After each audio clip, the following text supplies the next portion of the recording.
Howdy. I've got this custom knife here from Poland. I got this on Polish Custom Knives, a very cool website that I was attracted to because of the quality that I saw on the website as compared to the prices.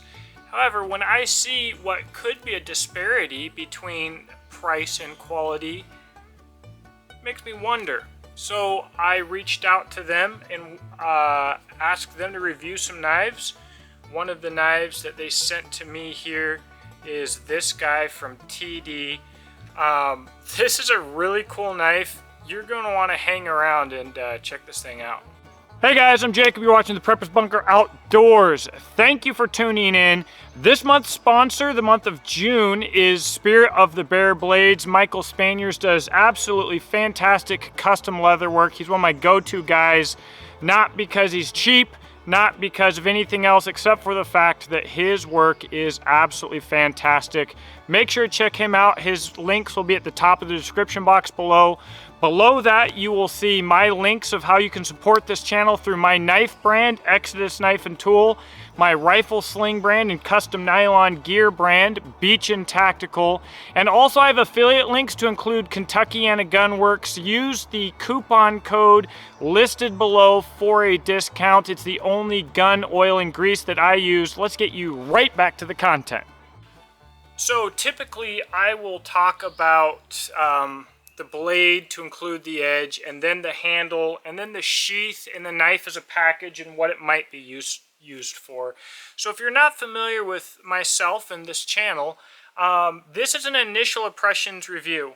So although arguably maybe I've done more work with this knife than most reviewers ever do with a knife, this is my initial impressions, and my opinions about this knife could change over the long term with long-term use if something goes wrong or if I realize that the design is weak in a certain area. So with that being said, let's get started. Let's talk about this blade here. 1/4 inch thick. We've got a bit of a thick beast. We've got this beautiful texturing on the flats here. We've got enough length for you to really know that you've got something in your hand. Edge geometry, maybe a little bit on the thick side, but it hasn't broke any of the knife laws. It just simply performed at some things better than others, and we'll talk about that a little bit later. But it works fantastic for your hardwoods chopping and for your feather sticking and stuff. Your spine is sharp. You can strike a ferro rod, and we'll talk about the steel choice overall in the overall discussion. Let's talk about the handle real quick.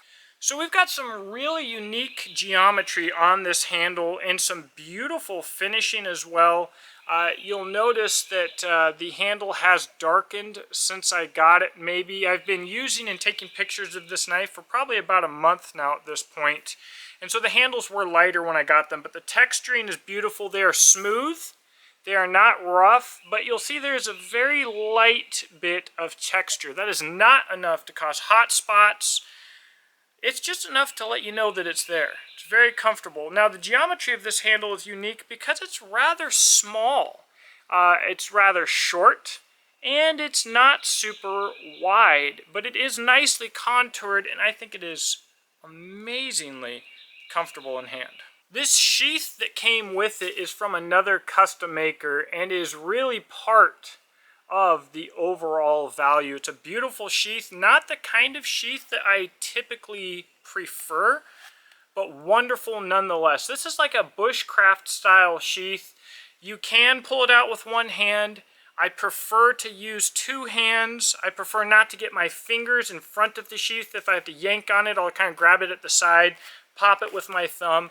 But retention is good. I mean, it's not like Kydex where it's all the way in, all the way out, but it is nice in there. It's not going to come out of your belt on accident. So it's a very long sheath, but it is slender. It is relatively lightweight, and it rides fantastic on the belt. And it's beautiful. Let's just let's just get that over the way. This is a very, very attractive sheath. So I just realized that I didn't really talk as much as I should have about performance here. So when I was talking about edge thickness, I talked about the handle, what it's good for, what it's not good for. I talked about hardwoods briefly. However, this knife feels fast in hand, but it's kind of not. It's a little bit deceptive. Being a 1/4 inch thick, and with the edge being slightly thick, I wanted to kind of use it as a machete around here, and I would sometimes find that I would take a good swing at a thin branch or vine, and I'd expect to hear tick, and for it to fall, and instead I would only get halfway through it. However, while doing my feather stick, I thought that the edge geometry was great. The sharpness is fantastic. Batoning stuff, chopping hardwoods, I feel that it performs great. Now, for chopping the hardwoods, could it perform better if it had more weight on it for the edge thickness? Yes. But I believe that we're striking a balance here in this knife for its intended use of a hardwoods camp knife. And it works very well. It's just taking me a little bit of time to adjust to it based on what I am used to.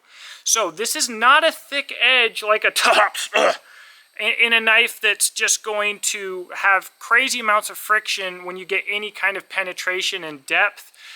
We don't have a finish like a powder coating that's going to hang up on everything.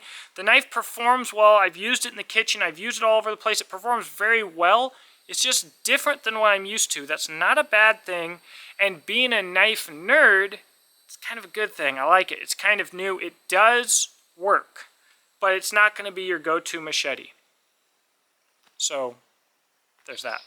So this video is meant to be quick. I almost feel like I rushed through all of that, but that's kind of the point here, guys.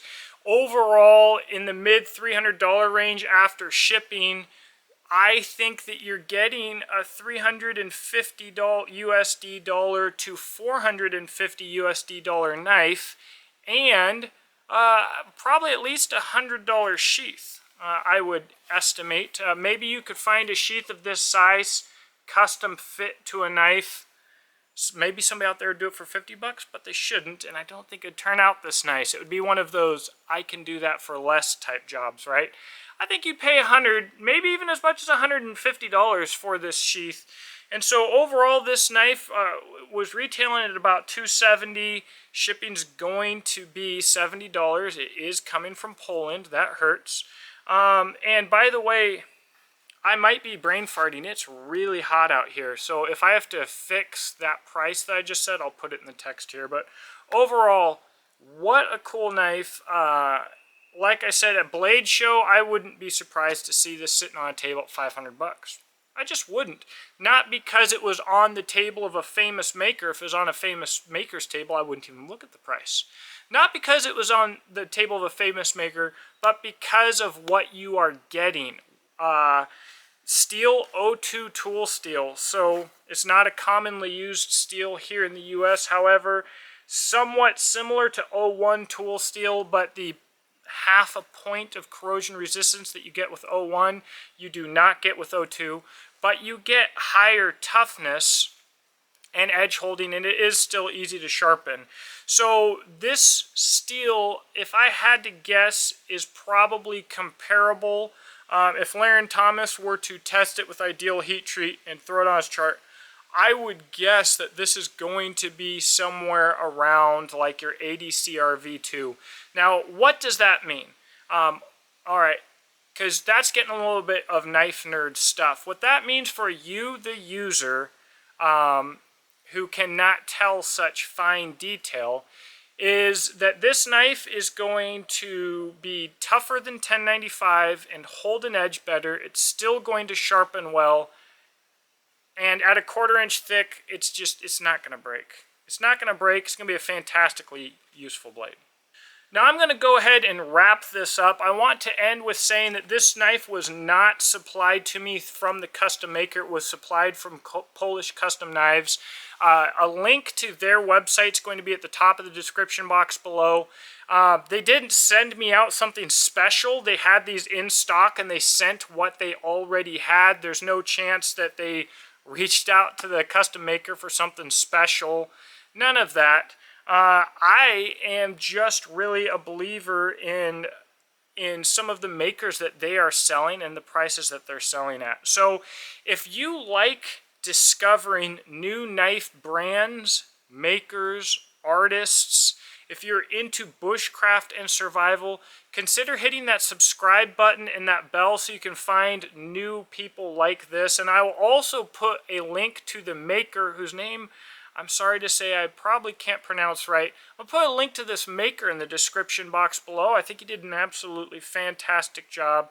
There are deals to be had on the internet. If you are a knife nerd, okay, what you see when you shop for a knife, it's going to be always the same thing over and over and over. The same brands, the same makers most likely, right? In the same price categories. There are some secret gems on the internet hidden in the nooks and crannies. I'm kind of good at finding them. And I would say that this is one of those gems. Polish Custom Knives is a website that sells a lot of them. And that's exciting to me. So that's why I'm here. I hope that you enjoyed the video. I'm excited for the long-term video. I've got a lot of long-term videos coming up, hopefully this winter. Again, finally, let me know what you think in the comment section below. I try to answer all of my comments, so leave me a comment. Let me know what you think. And I hope that you have a blessed day.